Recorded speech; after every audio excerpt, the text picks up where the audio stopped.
पंजाबी में एक मुहावरा है, कंध विच सोटा देना। उर्दू में आप कह लें भैंस के आगे बीन बजाना। मैं वही काम करने जा रहा हूँ, लेकिन मैं अपनी जिम्मेदारी समझता हूँ। हमने नहीं करना तो किसने करना है? मिस इन्फॉर्मेशन को टैकल सबने मिलके करना है। आजकल सूडो डॉक्टर्स और नीम हकीम एक बात फैला रहे हैं कि एलोपैथी ने आज तक किसी भी एक बीमारी का इलाज भी नहीं किया। कोई एक भी बीमारी बता दो जिसका इलाज हुआ हो। सबसे पहली बात, एक चीज को क्लियर करना जरूरी है कि जो अच्छा डॉक्टर होता है वो सिर्फ एलोपैथी पे यकीन नहीं रखता, वो होलिस्टिक केयर पे यकीन रखता है। मतलब पूरे इंसान को देखा जाता है, उसके एनवायरनमेंट को देखा जाता है, बहुत सारी चीजों को देखा जाता है, फिर इलाज किया जाता है। सिर्फ दवाई के ऊपर इन्हिसार नहीं किया जाता। लेकिन फिर भी दवाइयों के बारे में अगर हम बात करें, सिर्फ एंटीबायोटिक्स ही की आप बात कर लें तो हजारों इन्फेक्शंस हैं जो ठीक हुए हैं। मेजर इन्फेक्शंस मैं आपको बताता हूं। ट्यूबरक्लोसिस, टीबी एक ऐसी बीमारी थी, अगर किसी को हो जाए ये एंटीबायोटिक्स आने से पहले तो 80% चांसेस होते थे कि अगले 10 साल के अंदर वो बंदा मर जाएगा, और अब 88% क्योर है, बंदे बिल्कुल ठीक हो जाते हैं अगर वो दवाई लें तो। इसी तरह निमोनिया, चेस्ट इन्फेक्शन, जब एंटीबायोटिक्स नहीं थी, इस दुनिया में जितनी भी अमवात होती थी उसका 1/3 इन्फेक्शन की वजह से मरता था। और 3 मेन इन्फेक्शन थे, एक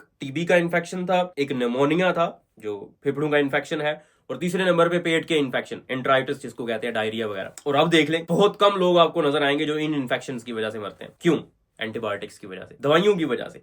और ये तो मैंने एक बहुत छोटी सी टिप ऑफ द आइसबर्ग मिसाल दी है। बेशुमार ऐसी बीमारियां हैं जिनको बड़ा सक्सेसफुली ट्रीट किया जा रहा है। तो ये कहना कि इसका इलाज नहीं है, अभी तो मैंने सर्जरी को छेड़ा नहीं है। सर्जरी में इतने बेहतरीन किस्म के इलाज हैं। अपेंडिक्स को आप ले लें, अगर किसी की अपेंडिक्स खराब हो जाए, अपेंडिक्स इन्फ्लेम हो जाए, अगर वो उसका इलाज ना करवाए, देसी टोटके इस्तेमाल करता रहे, तो बहुत कम चांसेस है उस बंदे के बचने के। लेकिन अगर आप उसका ऑपरेशन करवा लेते हैं, सर्जिकली उसको रिमूव करवा देते हैं, तो उसके बाद आप हंसी खुशी जिंदा रहते हैं। और बेशुमार लोग आपके आसपास नजर आते होंगे जिन्होंने अपेंडिक्स रिमूव करवाई है एंड दे आर हैप्पी। इसके अलावा वैक्सीन, वो एक अलग टॉपिक है। वैक्सीन की वजह से ऐसी खतरनाक बीमारियां जो किसी को हो जाती थी तो उसका बचना मुश्किल हो जाता था, वो खत्म हो गई हैं। स्मॉल पॉक्स इस दुनिया से ही हमने निकाल दिए, अब पूरी दुनिया में स्मॉल पॉक्स नहीं है। इसी तरह टेटनस एक ऐसी मोहलक बीमारी है, अगर किसी को हो जाए और उसको आईसीयू वगैरह प्रोवाइड ना किया जाए तो बहुत कम चांसेस होते हैं उसके बचने के। और इसकी वैक्सीन की वजह से कितने ही लोग महफूज हैं। तो प्लीज इस तरह की बातों पे ध्यान ना दिया करें। जो मॉडर्न मेडिसिन है, जो डॉक्टर्स